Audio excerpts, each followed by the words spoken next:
All right, guys, as you probably saw in the headline of this video, I got a little confession to make to you guys, my subscribers, people who have never seen me before. This will probably be weird. I've been getting some feedback on my videos from students of mine, colleagues of mine, viewers of mine, and a lot of people are saying that these videos that I've been making have seemed super transactional, right? I'm making a video for the ultimate purpose of you clicking the link in the description, seeing what we do, opting in, buying our programs, getting coached by myself and my team and my business partner, Jake. And the whole time they're saying in the videos, they're just waiting for me to be like, oh, click the link in the bio.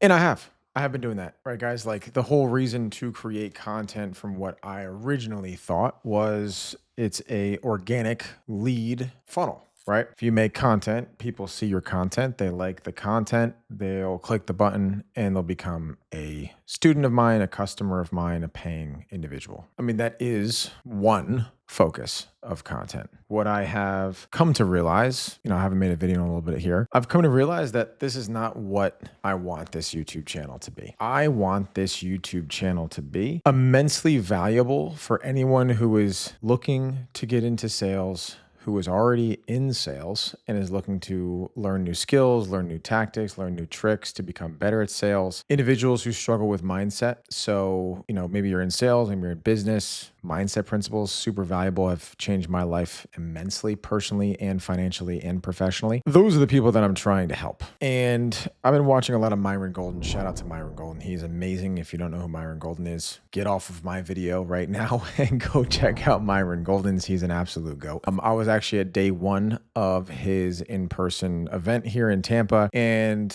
this is what's stemming this video is like, he just gives to not receive. Right? You give to give, you don't give to get. And this is a principle in the Bible. This is a principle that I believe in, right? And just doing good work. And the funny thing is like, I'll hop on calls with people. I'll give people free consulting. I'll give out a lot of stuff. But for some reason recently, in my most recent YouTube videos, I have been short-sighting and I have not been leading with value. So that is my confession to you guys. And this would be a pretty ridiculous video if I cut it right there, right? Now, the whole idea and where this channel is going to be going moving forward is just value. I want to make videos for 10 years ago, Dylan. I want to make videos for 2 years ago, Dylan. I want to make videos for Dylan today, right? And when I say Dylan, I mean you. Where I was, where I used to be, the things that I encountered, the issues that I had, and making videos for who I used to be to help me become who I am today faster. So if you're watching this, I highly recommend to continue watching the channel because I'm going to be making some really kick-ass content here. I have a video editor. I have people who help me make scripts on this content. I think the best content is going to be the things that I'm hearing in the space, right? I do sales on a daily basis. I coach hundreds of people on a weekly basis in the arenas of sales, mindset, and business. So I'm going to be sharing and coming up with talking points and topics, as well as if you want me to create a video, please leave a comment. Leave a comment like, Dylan, make a video on this, make a video on this, make a video on this. If I don't know how to make it, I'm going to teach myself to become better as a trainer and as a coach and as an individual, give value to you guys, right? That's going to be the whole focus moving forward with this channel is just raw, authentic learnings, teachings, and trainings from somebody who's been in sales for over a decade, closed millions and millions of dollars in sales, helped hundreds of people learn sales and get sales jobs. So I think the biggest thing, and I asked my community, what are the things that you want more training on? What are the things that you want more coaching on? And a really, really good one that I got here is by a gentleman named James. James, you're watching this. Thank you for the submission. Mindset of a successful SDR. How to track your numbers and how to self-diagnose where you may or may not be lacking as a sales rep. So number one, most important thing that I coach on and I believe in is mindset in life and more importantly, mindset in sales. So really the biggest thing, and I have been a sales rep with a negative mindset, and I've been a sales rep and a salesperson, a business owner, and as a husband with a positive mindset. And I can tell you right now from my personal experience, your mindset will dictate your life. Your inner world, how you view the world, your perception of your reality, the way you talk to yourself in here, the thoughts, feelings, and emotions that you have inside, and your abilities to act and not act on those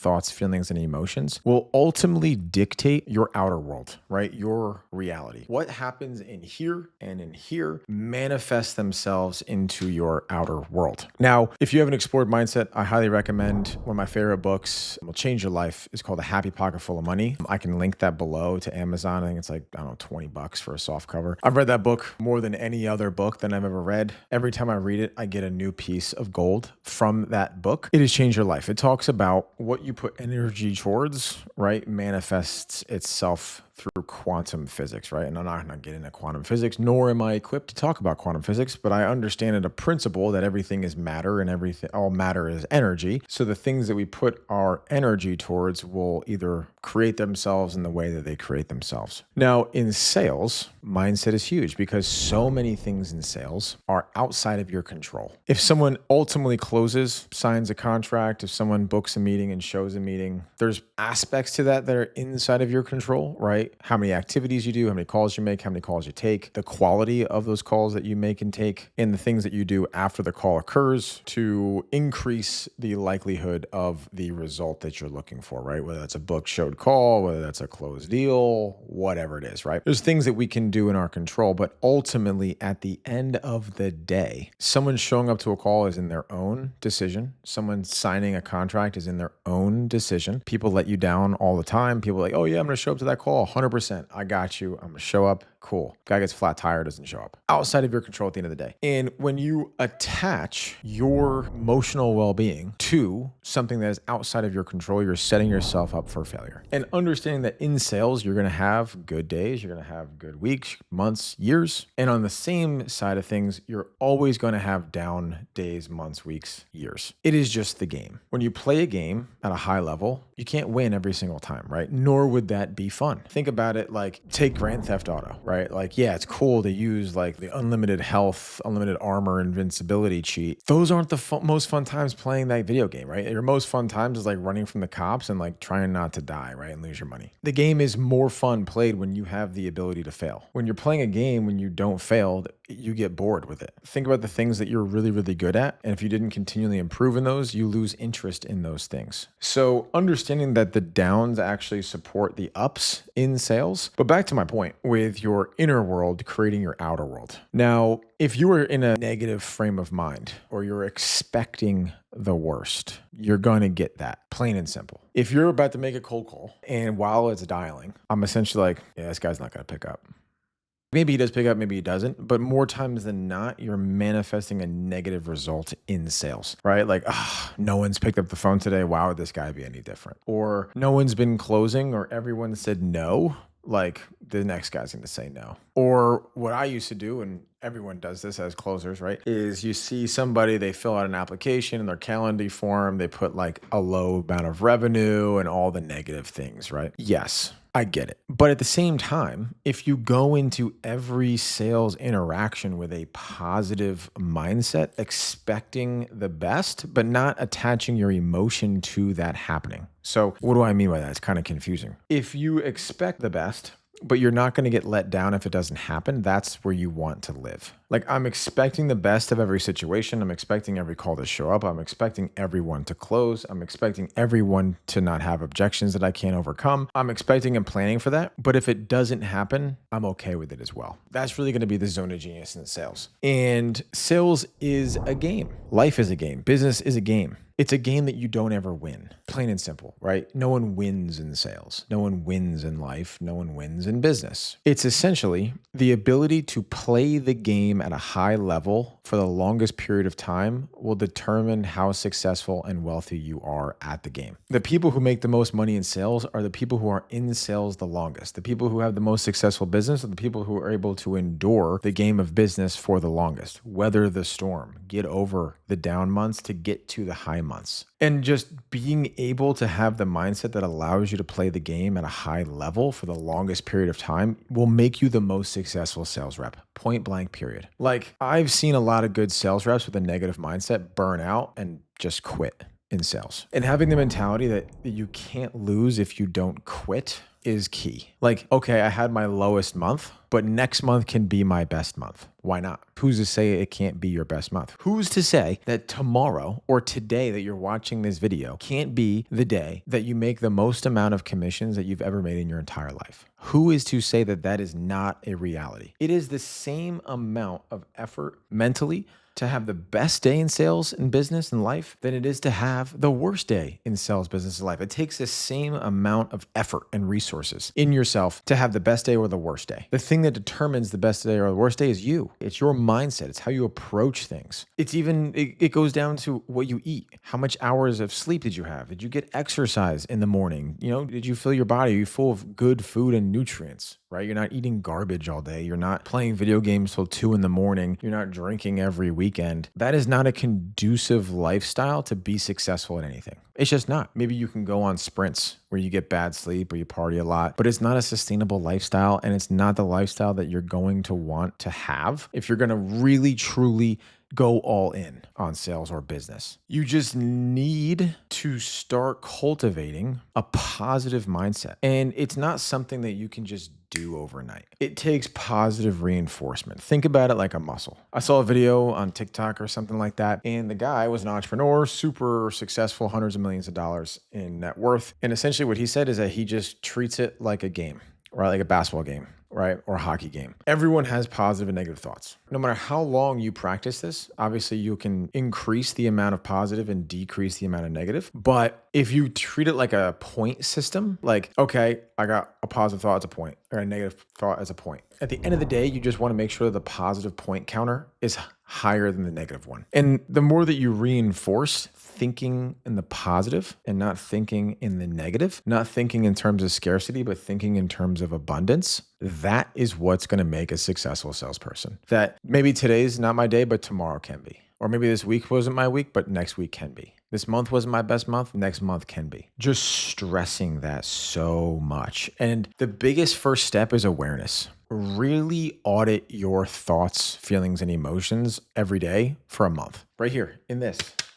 Write down your thoughts. Journal. It sounds corny, like you're a 13-year-old girl, like you have a diary or some shit. It works, man, because you can go back. I can go back to old journals and read how I thought and look back at it like, oh my God, I really thought like that? Like, look how much better I'm at now, right? And it's a practice, right? Get your mind on the paper, really understand what's going on in your head, be intentional about the things that you actually give power to, because the negative and the positive are going to happen kind of like the devil and the angel on your shoulder, but it's your decision and what to give power to. Are you giving power and you feeding the negative emotion and the negative thoughts? Or are you giving power to the positive side and feeding the positive and then reinforcing that? Whenever you have a bad thought or you're like, you're in a rut or something, you wake up on the wrong side of the bed, whatever the hell it is, take a deep breath. Is the way that I'm feeling, the way that I'm acting, serving the version of myself that I want to become? Yes. Keep doing it. No, stop doing it immediately. And having that stopgap. So that is really going to be the mindset of a successful salesperson and a successful person in general. The way that you do anything is the way you do everything from a mindset perspective. So that's the first part of the question from James here, is the mindset of a successful SDR, right? It's someone who is unflappable, someone who's just going to expect the best, but not be butthurt if they get the worst. Second part of this, right, is how to track your numbers and how to self-diagnose where you may be tripping up. Same thing, right? Positive and negatives, keeping a tally on those. The best way to track your numbers is obviously if you're using a CRM or a dialer, you'll have those metrics. It's kept by a software, so you don't have to like make a tally every call. It's, pretty counterintuitive, right? So it's like, oh, I made one call. Like that's terrible to track. But if that's your worst case scenario, that's what you got to do. So just create a spreadsheet, and I'll give the link to a call tracking spreadsheet that you can just make a copy of on Google Sheets. But essentially there is, for cold calling specifically, specific metrics that you want to be tracking. Number one is your total dials. How much activity are you doing? Easy thing to track. Number two, how many connects? So a connect is not a voicemail. It's not a gatekeeper. That's not a connect. A connect is, did the person, the name that I'm calling, pick up the phone? That's it. So if I call John Smith picks up the phone, whether he says, hey, Dylan, let's chat, or Dylan, jump off the Golden Gate Bridge, don't ever call me again. That is still a connect because you connected to the intended prospect. That should be anywhere from 8 to 12%, right? So out of 100 dials, you're going to really connect with 8 to 12 people, right? This is why it's so important to be good at this, because you have a limited amount of swings at the plate, right? Think about if you had 100 pitches, but only 8 to 12 you could even take a swing at. How much more serious is it to make contact on those swings? So you have 8 to 12 people. The next thing you want to track is your conversations. If I connected with John Smith and I had a conversation with John Smith, I was able to talk about my value proposition, get through my intro, get through my hook, and actually get to the meat and potatoes of the conversation. Boom, that's a conversation, right? You want to convert around 50 to 60% of those connects into a conversation. That means you're good at your opener, you have good tonality, energy, and pace. Now, number 2 is your connect to convo percentage. Now, in the sheet below, we'll have the percentages in there. You can actually just copy it and it will automatically formulate those. Now from conversations, now this is into bookings. How many people were you able to talk about the product or service, and how many people did you convert to a meeting? So let's just say 100, you talk 10 people. Of those 10, 5 to 6 of those people got no conversation. You should be booking around 1 to 2 of those conversations. Those are the numbers that you really need to be tracking, right? Total dials, connects, conversations, meetings booked, and then post-meeting book, how many meetings were showing, of those meetings that showed, how many deals closed, and backwards calculation there. So you can start to understand and you track it over time, you can start to make data-driven decisions. Okay, on the days that I make 80 calls and I have more conversations, I book more meetings. On the days that I make a higher amount of calls with low connects, I book less meetings. Or of the meetings that I book, what types of people are they? What types of businesses are they, right? Start to really understand where are my results coming from, so then you can reverse engineer how to amplify those results, right? So if I can understand that marketing agency CEOs and founders that are doing anywhere from 1 to 5 million are showing up at a high clip, booking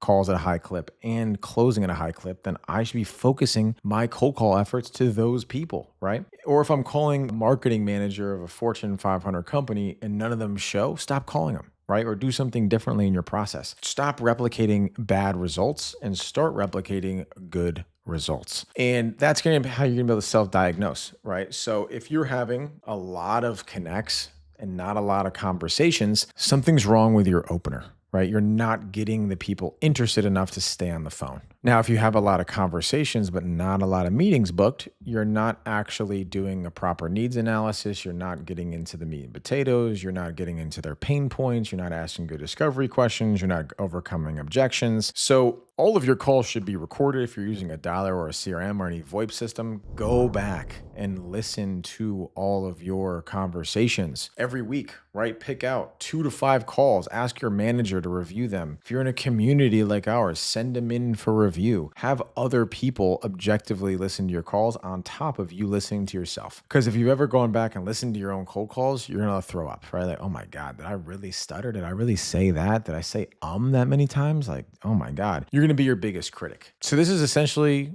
the videos. Post what type of videos, what type of content, what I can talk about in the comments. I will make those videos with the comments. And moving forward, guys, this channel is going to be 100% value driven.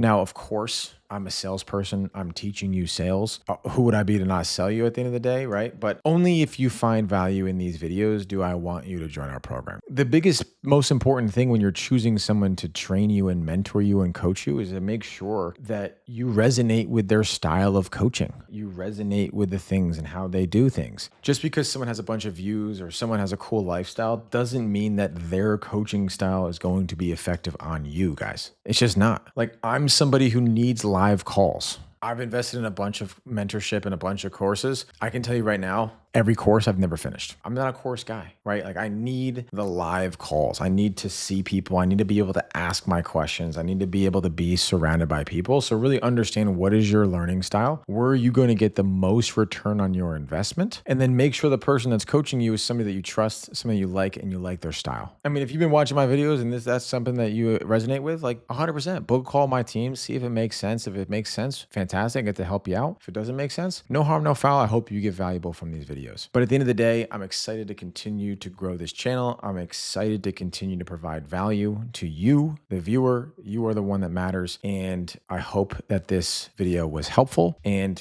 hit that subscribe and comment on what you want videos on. I will see you in the next.